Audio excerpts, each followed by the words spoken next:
99% of people are not willing to do what it takes to make their dreams come true.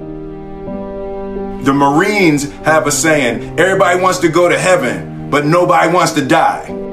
The center of bringing any dream into fruition is self-discipline.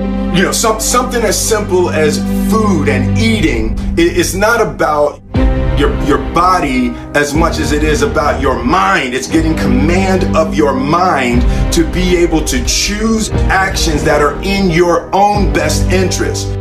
Every day we are choosing that's not in our own best interest. So if the world is attacking you and the world wants to fight you and the world's trying to hold you down, so you're gonna kick yourself in the balls? So you're gonna stop yourself from getting what you dream. And I think the word discipline has kind of gotten a bad name. We think about it in terms of punishment.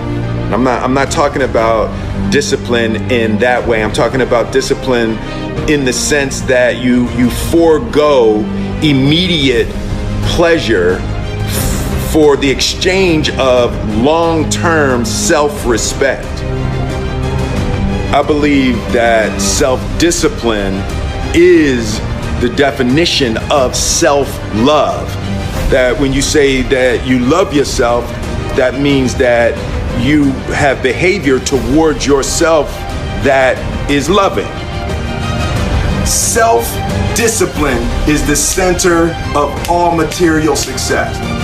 You cannot win the war against the world if you can't win the war against your own mind.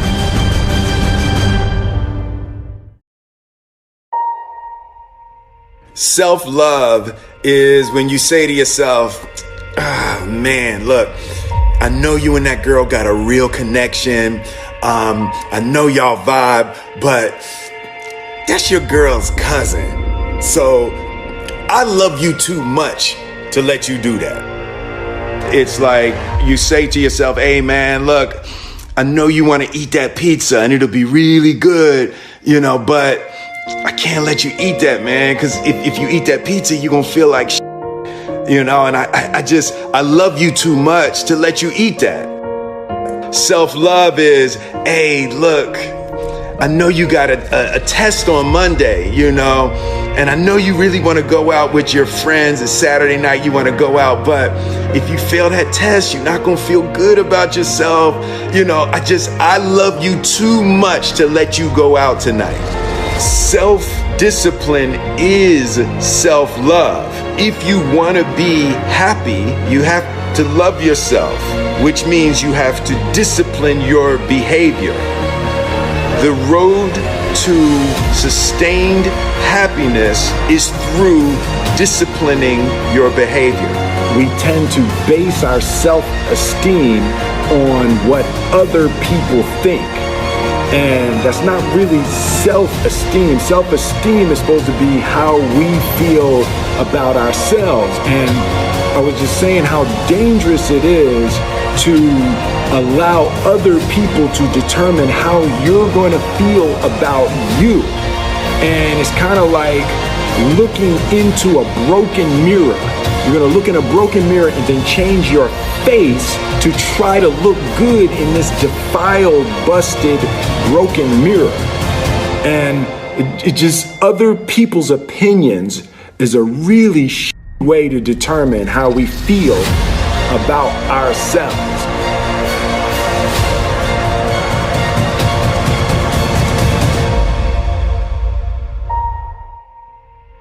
It don't matter whose fault it is that something is broken if it's your responsibility to fix it. For example, it's not somebody's fault if their father was an abusive alcoholic, but it's for damn sure their responsibility to figure out how they're going to deal with those traumas and try to make a life out of it. It's not your fault if your partner cheated and ruined your marriage, but it is for damn sure your responsibility to figure out how to take that pain and how to overcome that and build a happy life for yourself.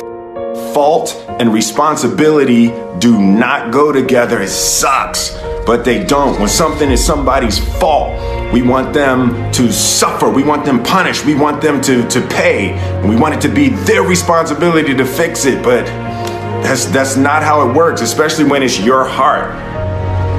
Your heart, your life, your happiness is your responsibility and your responsibility alone. As long as we're pointing the finger and stuck in whose fault something is, we're jammed and trapped into victim mode. When you're in victim mode, you're stuck in suffering. The road to power is in taking responsibility. Your heart, your life, your happiness is your responsibility and your responsibility alone. You can make a person smile, you can make a person feel good, you can make a person laugh, but whether or not a person is happy is deeply and totally and utterly out of your control. The prerequisite for spending time with any person is that they nourish and inspire you. They feed your flame. Look at your last 5 text messages. Are those people feeding your flames or dousing your fire? Put your phone down for just a second and look around. Look to the people around you. Are those people throwing logs on your fire or are they pissing on it?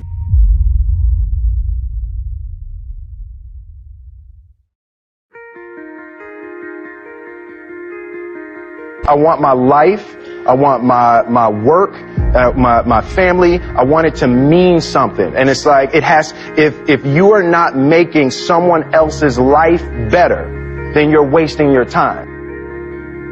The separation of talent and skill is one of the greatest misunderstood concepts for people who are trying to excel, who have dreams, that want to do things. Talent you have naturally. Skill is only developed by hours and hours and hours of beating on your craft. You don't try to build a wall. You don't set out to build a wall. You don't say, I'm going to build the biggest, baddest, greatest wall that's ever been built. You don't start there. You say, I'm going to lay this brick as perfectly as a brick can be laid. There will not be one brick on the face of the earth that's going to be laid better than this brick that I'm going to lay in this next 10 minutes. And you do that every single day. And soon you have a wall. And soon you have a wall. And I think psychologically, the advantage that gives me over a lot of people that I have been in competition with in different situations is it's difficult to take the first step when you look how big the task is.